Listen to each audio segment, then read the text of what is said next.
маань тайлангаа явуулж байгаа улсын хурлд. Өөрөөр хэлбэл төрийн байгуулалтын байнгын хороо ингээд хилцээд дүгнэлт гаргаж байгаа хэлцэж байгаа сонсож байгаа. Хэд хэдэн асуулт байна л да.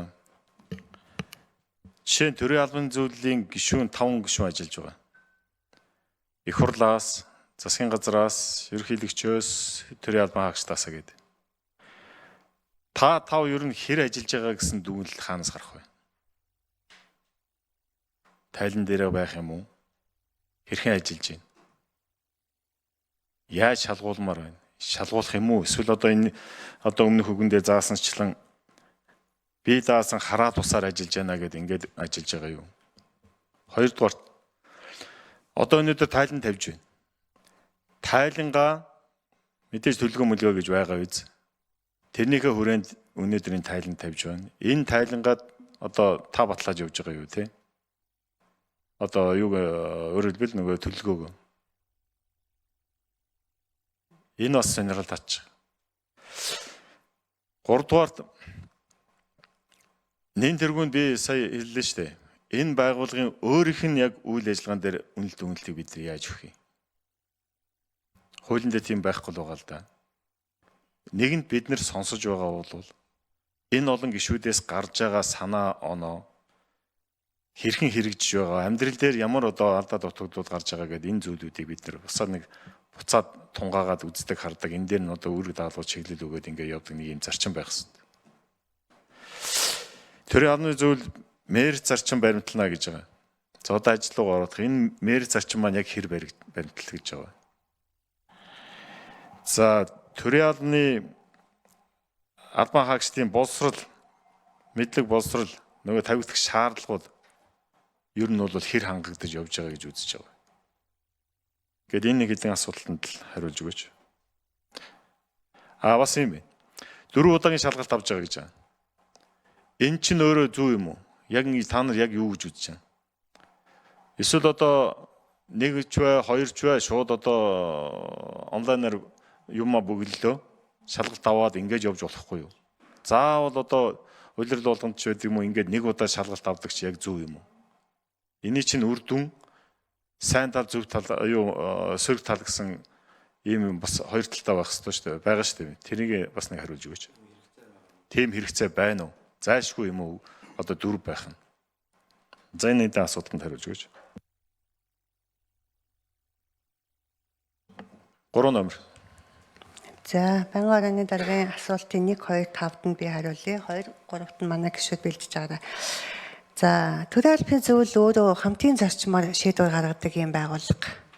Хамтын зарчим гэдэг нь ерөөсөө дандаа зөвлөлийн хурлаараа асуудлаа шийддэг. Хэн нэгэн хүн дарга нь ч юм уу гишүүн тусдаа ганцаараа хийж шийдвэр гаргадаггүй.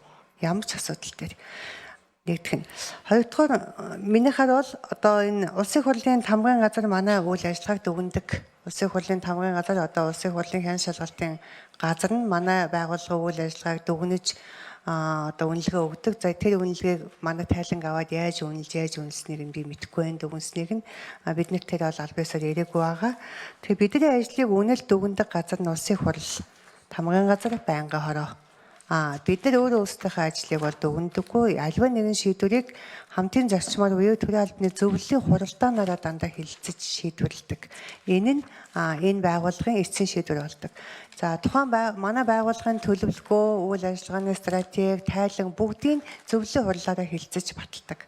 Зөвлөлийн хурлаараа. Одоо 24 оны, одоо 25 оны төлөвлөгөөнүүдийг бүгдийн зөвлөлийн хурлаараа хэд хэдэн удаа хэлэлцэж яг аль биесээр баталгаажуулсан.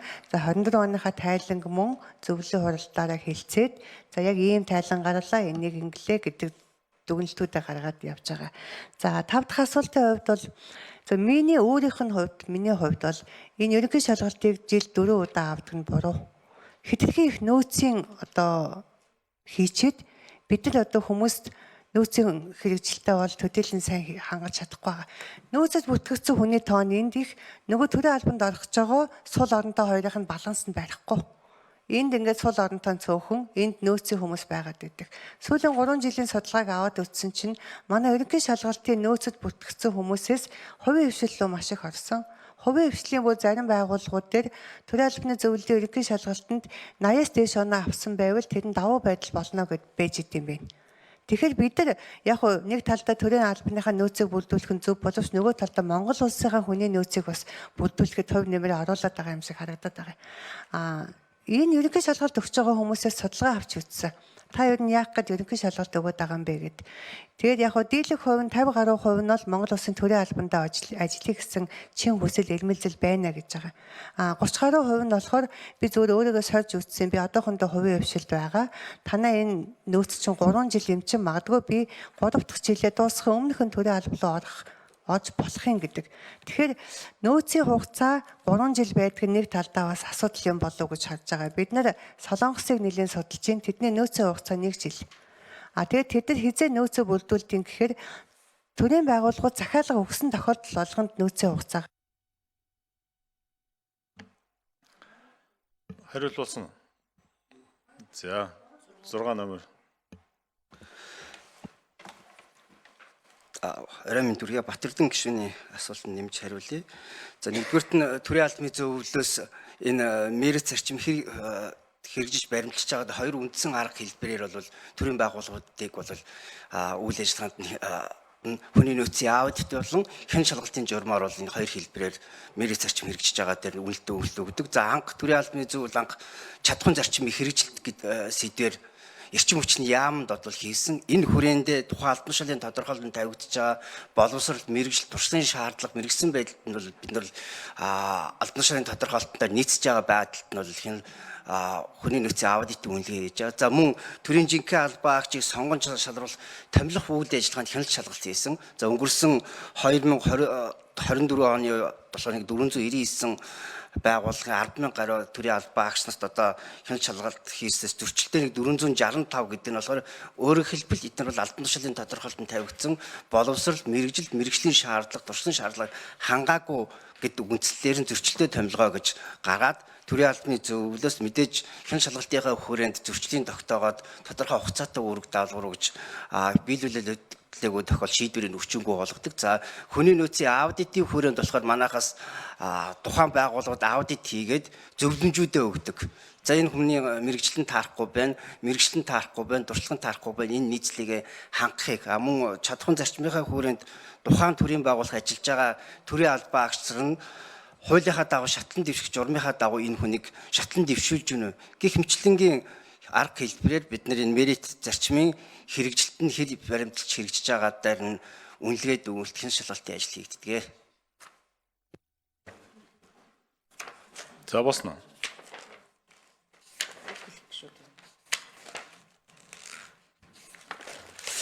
Энэ төрийн албан хаагчдын боловсрол яг ямар хэмжээнд явж байгаа вэ? Үнэхээр одоо та бүхний гарч байгаа одоо хүрээнд дүгнэлтийн хүрээнд боловсрол мэдлэг чадвар нь хэр явж гин гэсэн нэг одоо ямар дүгнэлт гарсан тэрэн дээр асуулт асуусан да. Юу гэж үзэж байгаа?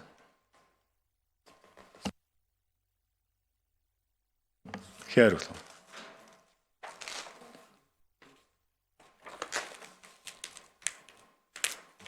Зураг номер.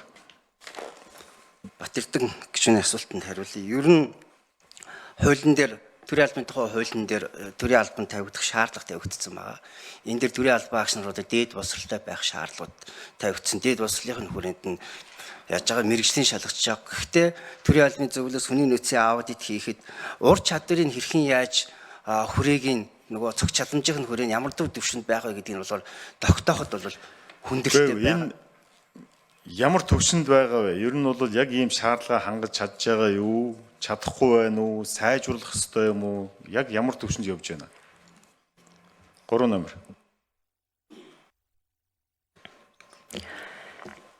Өнөөдөр 2024 оны 12 сарын 31-ний байдлаар Монгол улсад ажиллаж байгаа нийт төрийн албан агчдын бараг 79% нь бакалаврын буюу дээд түвшинд дээд боловсрол эзэмшсэн хүмүүс байгаа.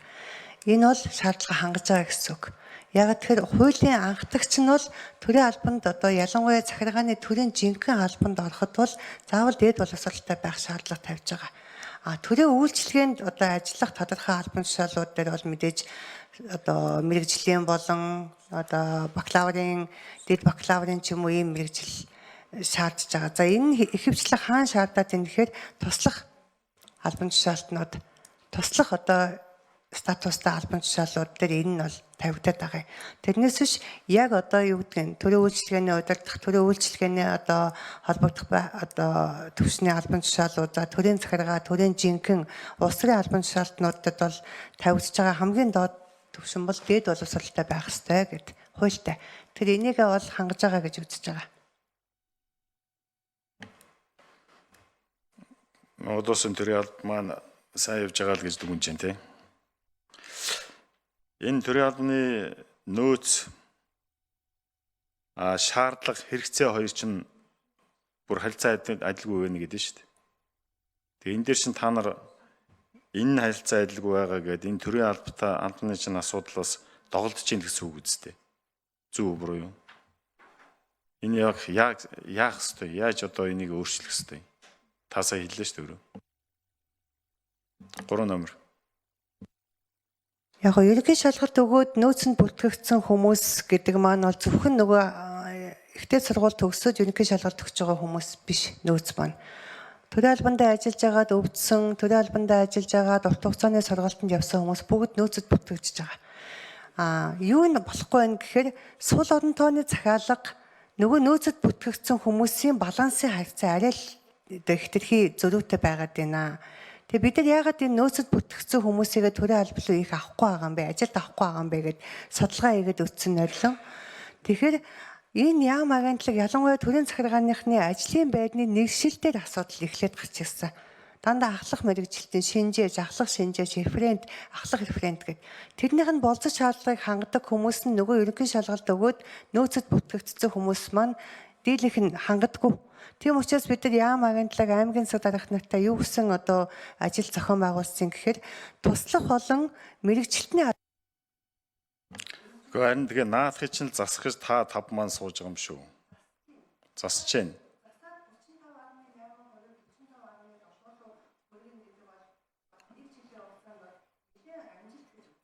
Али наадах микрофон дээр хэлдэ. 3 номер. нөөцийн одоо ашиглалт 2023 онд чинь 35% байсан. 35%. Тэг бүр гайхаад яагаад энэ болдгоо юм болоо гэх. Тэгээд түрүүний хэлсэн ажлуудыг хэрэгжүүлсний үр дүнд эднийг бидэнд 45.7% руу татаж чадсан. Яагаад татсан гэхээр ажлын байруудыг нь зөв болгож чадсанаар энийг хийж байгаа. Одоо өшөө хэдэн хувь л очих хэвээр. Одоо энийг ингээд бидний санаа бол 70-80-90% руу аваачмаар байна. Гэхдээ төрийн байгууллагуудын нөгөө албан тушаалын нэгслээ баталдаг эрх нь тэднэрт байгаа учраас бид нар дандаа зөвлөж энийг залруулж хийлгэж байгаа. Буцаагаад нөгөө талдаа бид нар энийг юугаар хийсэн гэхээр албан тушаалын тодорхойлтыг нь батлах зөвшөөрөл өгөхдөө бүх алдаануудыг нь бол засуулж энийг бас хийж чадсан.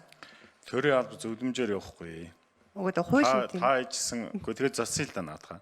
Та хийжсэн одоо томилогдсон хүмүүс шүү дээ. Сонсгол хийж байгаа томилогдсон хүмүүс, сонгогдсон биш томилогдсон хүмүүс. Тийм болохоор би бас ингээд хатуу юм нэхэд ш та нараас. Тэр утгаараа цаан чин төрийн алба гэдэг хатуу алба байж гэн. Тийм болохоор тэр хүмүүс зөвлөмж байх ёсгүй. Зөвлөмж тэгэл удирдамж байх ёстой. Заавал биелүүлэх удирдамж байх ёстой шүү дээ.